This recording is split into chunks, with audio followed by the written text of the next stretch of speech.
Excerpt. Midnight Express is a classic scary tale by Alfred Noyes which was written in 1935. It tells the story of young boy is terrified by an illustration he finds in a book.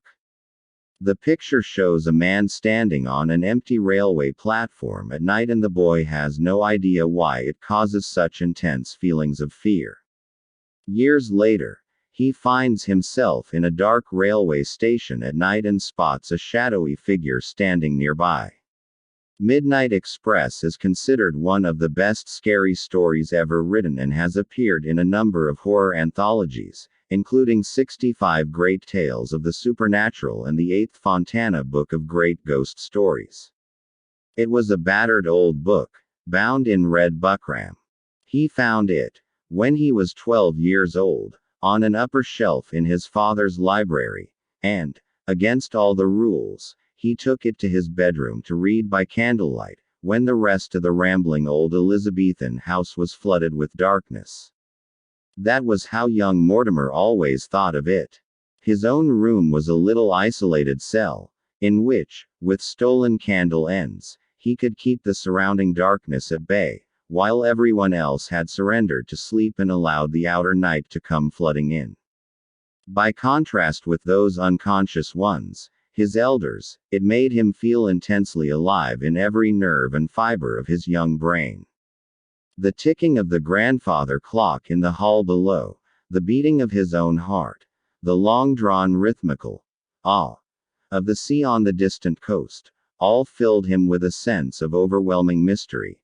And, as he read, the soft thud of a blinded moth, striking the wall above the candle, would make him start and listen like a creature of the woods at the sound of a cracking twig. The battered old book had the strangest fascination for him, though he never quite grasped the thread of the story. It was called The Midnight Express, and there was one illustration, on the 50th page, at which he could never bear to look. It frightened him. Young Mortimer never understood the effect of that picture on him. He was an imaginative, but not a neurotic youngster, and he avoided the 50th page as he might have hurried past a dark corner on the stairs when he was 6 years old, or as the grown man on the lonely road, in The Ancient Mariner, who, having once looked round, walks on, and turns no more his head. There was nothing in the picture, apparently, to account for this haunting dread. Darkness, indeed, was almost its chief characteristic. It showed an empty railway platform. At night, lit by a single dreary lamp. An empty railway platform that suggested a deserted and lonely junction in some remote part of the country. There was only one figure on the platform. The dark figure of a man, standing almost directly under the lamp with his face turned away towards the black mouth of a tunnel which, for some strange reason, plunged the imagination of the child into a pit of horror. The man seemed to be listening. His attitude was tense, expectant, as though he were awaiting some fearful tragedy. There was nothing in the text, so far the child read, and could understand, to account for this waking nightmare. He could neither resist the fascination of the book, nor face that picture in the stillness and loneliness of the night. He pinned it down to the page facing it with 2 long pins, so that he should not come upon it by accident. Then he determined to read the whole story through. But, always, before he came to page 50, he fell asleep, and the outlines of what he had read were blurred, and the next night he had to begin again. And again, before he came to the 50th page, he fell asleep. He grew up, and forgot all about the book and the picture. But halfway through his life, at that strange and critical time when Dante entered the dark wood, leaving the direct path behind him, he found himself, a little before midnight, waiting for a train at a lonely junction. And, as the station clock began to strike 12, he remembered like a man awakening from a long dream. There, under the single dreary lamp, on the long, glimmering platform, was the dark and solitary figure that he knew. Its face was turned away from him towards the black mouth of the tunnel. It seemed to be listening, tense, expectant, just as it had been 38 years ago. But he was not frightened now, as he had been in childhood. He would go up to that solitary figure, confront it, and see the face that had so long been hidden, so long averted from him. He would walk up quietly, and make some excuse for speaking to it. He would ask it, for instance, if the train was going to be late. It should be easy for a grown man to do this, but his hands were clenched when he took the first step, as if he, too, were tense and expectant.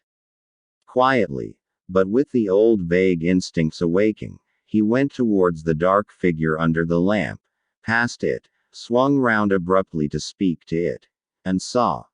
Without speaking, without being able to speak.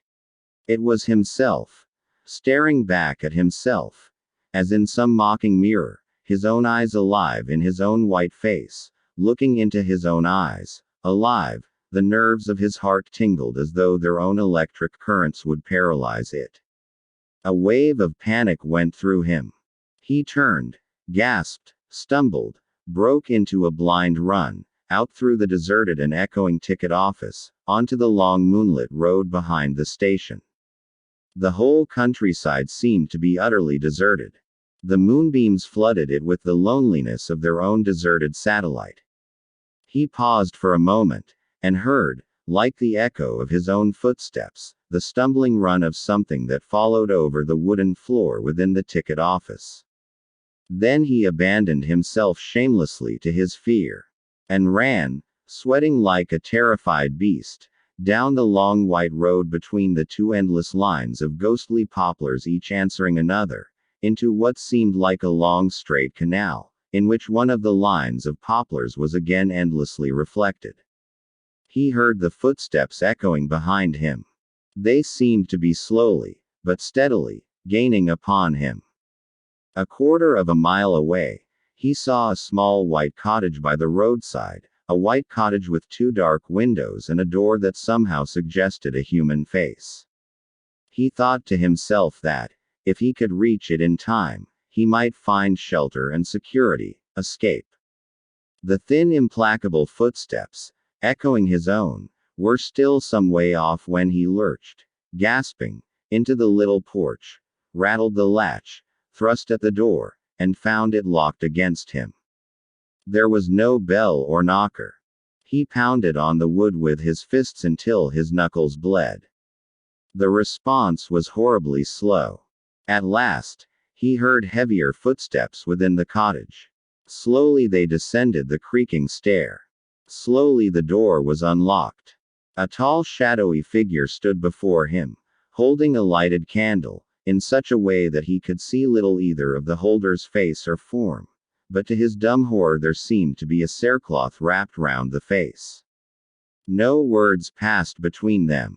The figure beckoned him in, and, as he obeyed, it locked the door behind him.